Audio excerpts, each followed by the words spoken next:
So as I'm working in tying these pieces together into their individual sort of shell pieces, I'm also working out the areas that need to be addressed in terms of the adding on of real components. These high spots that you can see here, which are normally done as a moulded piece or a vacuum form piece, are really representative of mounting pieces that would normally tie the full assembly together.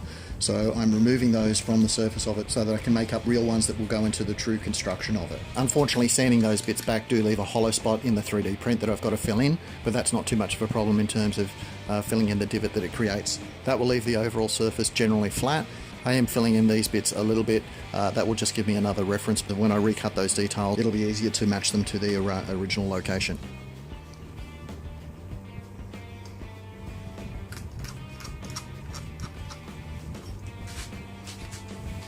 I've got that set up in the vise fairly loosely, hopefully not so loosely it's going to flop around at all. There's two reasons why I'm doing this. Number one, because I do need this area cut out, and number two, it's a good practice run for when I do have the aluminium parts made up, because they'll probably have to go into the vise for at least a small degree of cleanup. The bit that I'm working out here at the moment is where the magazine is going to go in, as well as cutting out the space I need for where the number counter needs to be mounted.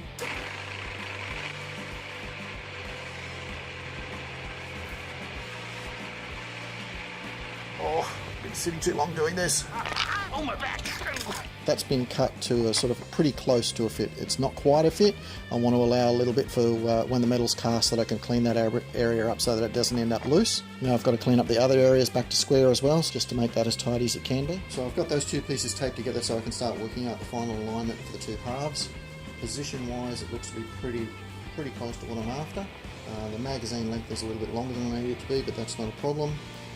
This bit again is a little bit longer than I need it to be, but these are all deliberate sort of factors in terms of I'd rather have more metal than I need to when it comes to the final assembly.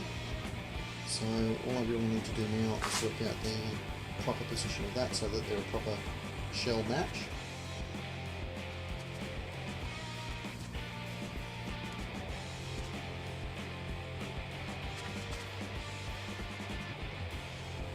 So I thought I'd speak really briefly on, given the amount of cleanup that I've done on this, and it's still a little ways to go yet, on why I opted for chopping up and cleaning up the 3D print rather than continuing with the original one that I had, which was the resin casting.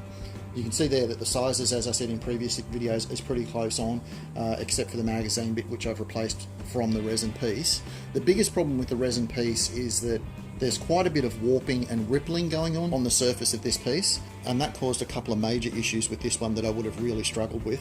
Namely, that the width at the front is significantly different to the width at the back, and the flat surfaces, or the surfaces that are supposed to be flat, this side is a little bit curved out, and this bit is significantly curved in by comparison. That's generally caused by having moulds that aren't, really well supported by an outer mother mould, and the sagging in that mother mould translates into the silicon mould that's underneath. Or alternately, as the silicon mould are used numerous times, not only do they tend to lose detail, but they also tend to expand a little bit due to the heat from the resin and just the general use of them. It's a bit like blowing a balloon up several times. Each time you blow it up, it's a little bit bigger than the last time it was inflated. And then what you get when you put that mould back into the mother mould, which obviously doesn't stretch, is you tend to get rippling across the surface because the rubbery aspect of the silicon tends to all sort of bunch up, and you end up with this undulating effect that goes across the surface as well. And that's another thing that this piece has. It's not really worth trying to clean that up to a point where I can use it as a master when I've got something that is already comparatively a lot smoother. The reason why I've done so much fill on this one is really just to get rid of the surface ridging that's caused by the layers of the 3D print. And then again, because I had to split this down the centre, that in itself has created a little bit of distortion, and all of those things need to be corrected, but nowhere near as much so as what I would have had to do with the resin piece.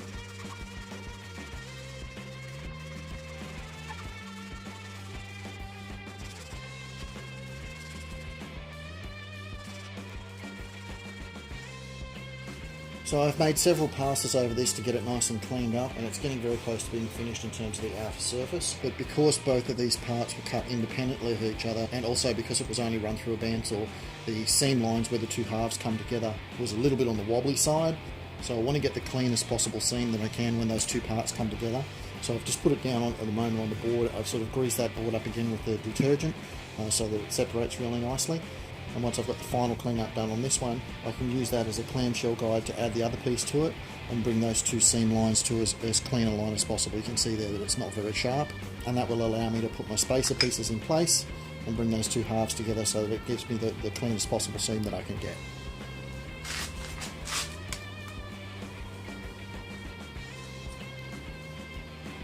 So I've just gone over with a light coat on some of the areas where that hadn't filled in quite as well as I'd wanted it to do. And once again, I'm back to waiting for everything to harden and set up. I know this process seems to be taking a long time, but it's something I need to get right so that it gives me a couple of good master pattern pieces that I can pull a good sand casting out of. And the more time I spend on this now, will be that much less time I have to spend on it when it comes to do the cleaning up of the metal pieces. But hopefully tomorrow, once that's properly set, I'll be able to get that nicely level. Then I'll be able to go back to the mill with this piece and mill in the extra details that I've done the same as I've done that, and then marry those two pieces together and finally have my finished pieces ready for casting.